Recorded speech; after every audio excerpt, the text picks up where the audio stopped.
Hi guys, കൃഷിയിടത്തിന്റെ പുതിയ വീട്ടിലേക്ക് അവർക്ക് സ്വാഗതം. അപ്പൊ ഞാൻ ഇന്ന് നിൽക്കണേന്ന് വെച്ചാ ഞാൻ കാണിച്ചു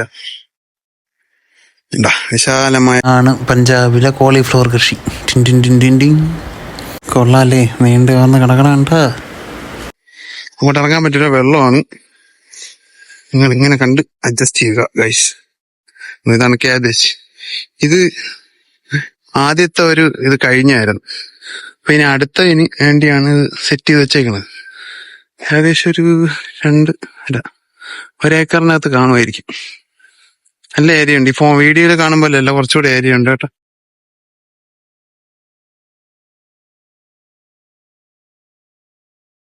ഇത് ഏരിയ ഉണ്ട്. പക്ഷെ ക്യാബേജ് അധികം കാണാത്തതാണ്. പക്ഷെ അവിടെ ഒരു ചാലൊക്കെ വെച്ചിട്ടുണ്ട്.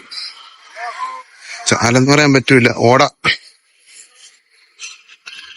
ആണ് ക്യാബേജ്. ഇത് എന്തേലും ഓരോന്നെങ്കിലും ഉണ്ടാന്ന് നോക്കി നോക്കട്ടെ. ഞാൻ നോക്കിയിട്ടൊന്നും കാണാനില്ല.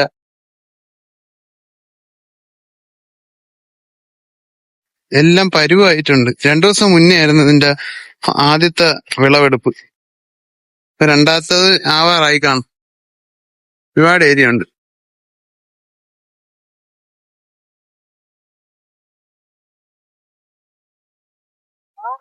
പഞ്ചാബിൽ വന്ന ശേഷം നിങ്ങൾക്ക് എന്തൊക്കെ കൃഷി ഞാൻ കാണിച്ചു തന്നു അല്ലേ?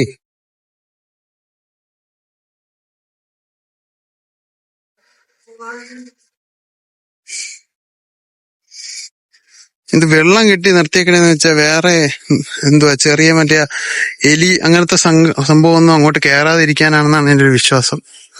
അവനാണ് ചാൻസ് കൂടുതലും.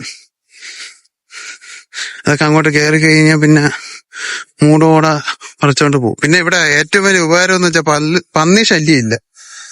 അതായത് ഈ ഏരിയയിലില്ല, പക്ഷെ എന്നാലും അപ്പുറത്തൊക്കെ ഉണ്ട്. റോഡിലോട്ടൊക്കെ ഇറങ്ങുമെന്ന് പറയണേക്ക. വളരെ കഴിച്ച് നല്ല പൂ മാത്രമേ ഉള്ളത്, അഴുക ചെടിയ. ചെറിയ ഏരിയ ഉണ്ട് ഇവിടെ.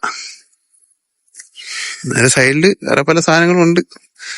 ഞാൻ പറഞ്ഞില്ലേ, പച്ചപ്പുല്ല് അതൊക്കെ ഉണ്ട്. എന്നാലും നമ്മളതൊന്നും മൈൻഡ് ചെയ്യരുത്. ഇതാണ് ഇവിടുത്തെ കൃഷി. ഇവിടത്തെ ഇല്ലാത്ത കൃഷിയായിട്ടൊന്നും ഇല്ല സത്യം പറഞ്ഞ. ഏറെക്കുറെ എല്ലാം ഉണ്ട്. ഒന്നും കാണാനില്ല അതിന്റെ അകത്ത്. സംഭവം ആയി പറഞ്ഞേ ഉള്ളൂ. ഫസ്റ്റ് ആദ്യത്തെ ഇത് കഴിഞ്ഞോണ്ട് ഇനിയിപ്പോ സമയം എടുക്കും. പിന്നെ നിങ്ങള് പുതിയ കണ്ടന്റ് വല്ലതും വേണമെങ്കിൽ പറഞ്ഞാൽ മതി. എനിക്കത് ഇവിടെ ഉണ്ടെങ്കിൽ സെറ്റ് ചെയ്ത് തരാം. നിങ്ങൾക്ക് എന്താണ് കാണാൻ ആഗ്രഹം അതനുസരിച്ചുള്ള കമന്റ് ചെയ്താൽ നമുക്ക് ശരിയാക്കാം. ഓക്കെ. ആദ്യത്തെ വീഡിയോയിൽ കോളിഫ്ലവർ കാണിച്ചു തരാൻ പറ്റാത്ത വിഷമത്തിൽ ഞാൻ 2 ദിവസം പോയി ഗൈസ്. കിട്ടി, കോളിഫ്ലവർ കിട്ടി. കണ്ട, ഫ്രഷ് കോളിഫ്ലവർ. ഇപ്പം അങ്ങോട്ട് ചെന്നപ്പം അവിടെ അവരെല്ലാവരും കൂടെ പറിച്ചുകൊണ്ടിരിക്കണം. അവിടെ 2-3 പേരുണ്ട് കേട്ടോ. എനിക്കൊണ്ട് ഒരാൾ ഓണറും ബാക്കിയുള്ളവർ ജോലിക്കാരും. പക്ഷെ നോക്കി ഫ്രഷ്നെസ്, ഇത്രയും അടിപൊളിയായിട്ടുള്ള കോളിഫ്ലവർ കണ്ടിട്ടില്ല. ചന്തയെ പോലും ഇങ്ങനെ ഇത്രയും ഫ്രഷ് ആയിട്ടുള്ള കണ്ടിട്ടില്ല. നല്ല രസമുണ്ടല്ലേ. ഇതാണ് ഏറ്റവും പൂർണ്ണ രൂപം ഇതിൻ്റെ. ഇതിൽ നിന്നാണ് ഈ ഇല എല്ലാം കൂടെ പറിച്ച് കളയണത്. കളഞ്ഞിട്ട് നമ്മൾ ആ ചെറിയ കോളിഫ്ലവറാക്കി അതിൻ്റെ അകത്തുള്ള വെള്ളം മാത്രമേ എടുക്കൂ. ആ പച്ച കളർ ഇത് വെച്ച് നമ്മൾ വെള്ളമൊക്കെ ചൂടാക്കാറുണ്ട് ഇവിടെ. കൊള്ളാലി കോളിഫ്ലവർ കാണാൻ പറ്റിയല്ലോ. ഇവിടെ ഉള്ള കർഷകർക്ക് ഏറെക്കുറെ എല്ലാവർക്കും നല്ല ജോലിയുള്ള, നല്ല പ്രൊഫൈലുള്ള ജോലിയുള്ളവരാണ്. അതിൻ്റെ കൂടെ ഒരു പാർട്ട് ടൈം ആയിട്ടാണ് ഈ കൃഷി ചെയ്യണത് തന്നെ. എന്താ വണ്ടിയൊക്കെ ഉള്ളവരാ, ചില്ലറ കാര്യമൊന്നുമല്ല ഇവിടെ ഉള്ളവർ. ഇതെന്താ, ഇതാണ് നമ്മുടെ ചാലിൻ്റെ ഇത്. കണ്ട, ഈ ഓടയിൽ നിന്നുള്ള വെള്ളമാണ് ഇപ്പം അങ്ങോട്ട് ഇറക്കി വിട്ട് കൊടുക്കുന്നത്. ഇപ്പോൾ കുറച്ച് കഴിഞ്ഞ് ക്ലോസ് ചെയ്യും. വെള്ളം ഇങ്ങനെ കറങ്ങി നിൽക്കും ഇത് മൊത്തമായിട്ട്. ഇവർ വിൽപ്പന എങ്ങനെയാണെന്നറിയോ? ഇവരെ വണ്ടിയിൽ തന്നെ ഇവർ കൊണ്ടുപോയി വിൽക്കും. അതാണ് അവരെ ഏറ്റവും വലിയ ബെനിഫിറ്റ് എന്ന് പറഞ്ഞാൽ, പ്രോഫിറ്റ് കൂടുതലും അതാണ്. പുതിയൊരു വീഡിയോ ഉടൻ തന്നെ കാണാം.